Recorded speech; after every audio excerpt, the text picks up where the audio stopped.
After almost 3 years and 33,000 miles, we have decided it is time to say farewell to our 2021 Audi Q8, and today I'm going to explain why, because this is Shep's garage and I hope you guys do enjoy this video. Now, this is the first time seeing my face on your screen. Don't forget to please click the subscribe button down below for more awesome car content like this. You guys have been crushing it on the Marque GTI videos lately. However, I did want to make a video on a final video on the Q8 because we are indeed selling it. I'm going to explain why. But you guys have been crushing it lately, and the content soon is going to change editing wise and film wise. So make sure you guys stay tuned for that. I'm determined to grow this channel and become a full-time YouTuber, and I can't wait for you guys to join the journey by subscribing down below. But anyways, let's get back to the Q8. So for over almost 3 years at this point and 33,000 miles, this has been my mom's daily driver. This is her 2021 Audi Q8, which we replaced our 2020 Volvo XC90 because that car kind of fell under the lemon law. So this was the replacement to that, and we have absolutely loved it. I'm going to talk about the ownership in the beginning of this video, and then I'll get to why we are selling it. But this car has been flawless. This is probably the first Audi that we have owned where we have not had a single issue with it when it got into the higher mile. We have owned a lot of Audis in the past, and this car has probably been the most reliable after it surpassed 20,000 miles. Usually for us, in at least our experience, when we've had Audis in the past around 20 to 25, 30,000 miles, they do start to sort of deteriorate. They start to get rattly. You know, that's just how German cars are. However, this car has been completely flawless. We haven't had a single mechanical issue with it, apart from the alternator randomly going out at the beginning of June of this year. However, that has been fixed, and we have not had a problem since. Cross the fingers. Ownership for the past 3 years, it has been fantastic. No mechanical issues whatsoever.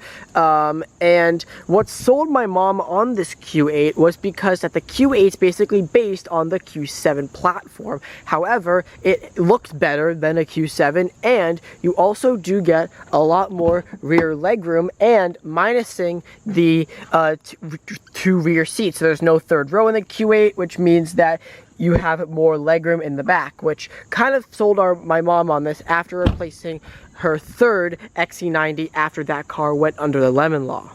My mom has absolutely loved driving this car for almost 3 years, and what she loves basically everything about this car: the unique beige color, Vicuna beige, and the tan interior with the wood trim. It's a very beautiful spec, and right now we are at 3357, so yeah, just crossed 33,000 miles, but overall flawless car. We've barely had any complaints with it.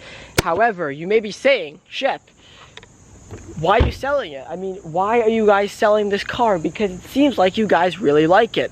Well, we do. However, there are two main points of selling this car. I want to start off with practicality, because as we get older, we're starting to take all of our road trips with this car, which is why it has over 33,000 miles on it. We go on 5 road trips a year to New York because we have family there, to Sag Harbor, to the Cape. So we take this car on a good amount of road trips, and then that makes the trunk very important for us in this car. And unfortunately, the trunk space in this car isn't super practical. Excuse the water bottles and the air pump, but because this car is a coupe or a coupe styled SUV, it's not super apparent. Audi's version is, but the roof has a sloping roof. The roof has a sloping roof line. So when the trunk is closed, let me just close the trunk for a second so you guys get a really good look at this. But you can see how the roof kind of just tapers down, and that means that this affects the trunk space. As good as this looks, this has affected trunk space, and this does mean that you only get around 28 cubic feet of trunk space back here. Now, that's definitely a good amount, but coming from a Volvo XC90 SUV, this trunk space is not what we're usually used to. We can probably we can cram a lot of stuff in the back of our old XC90s, and this just isn't the same, and it's kind of disappointing. So in the past, if we were going to the Cape or going to Sag Harbor, we would have had to take 2 cars because of the amount of stuff and suitcases we do bring. So that is definitely one reason why we're selling it, is because the trunk space just isn't really there, unfortunately. I mean, it may be enough for most people, but not enough for what we need it for. The second reason of why we were getting rid of this car is the gas mileage. I know you're saying, Shep, of course, it's a big, giant, heavy Audi SUV with a V6. Of course it's gonna be bad on gas. Well, we knew that it was gonna be bad on gas because our previous XC90s got around, 15 to 17 in the city and around 20 to 25 on the highway. Pretty good. Those have supercharged and turbocharged engines, so they're decently good on gas. This car, however, this has probably been the first car where we've actually had to spend a lot of money on gas, and the mileage is just garbage. I don't know if it's the way that we drive or if that's just the way it is, but this car just is not good on gas. In the city, Audi states that this car gets, I think 17, 18 in the city and like 21 on the highway.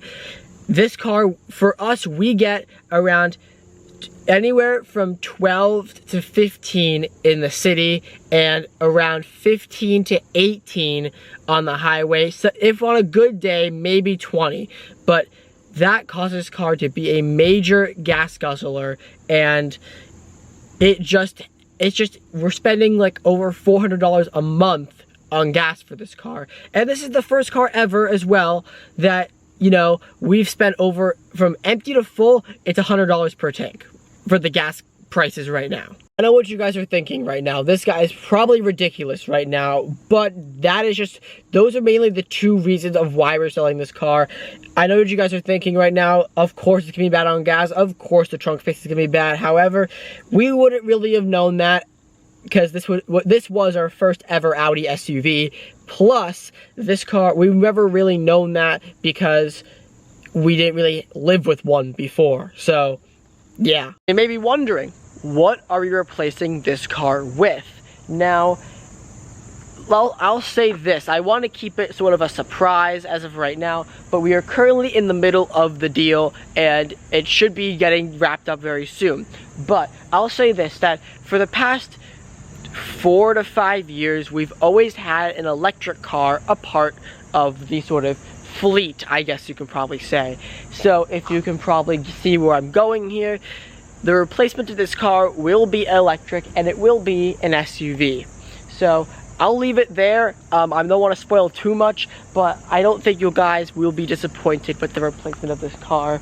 But that is it for the 2021 Audi Q8.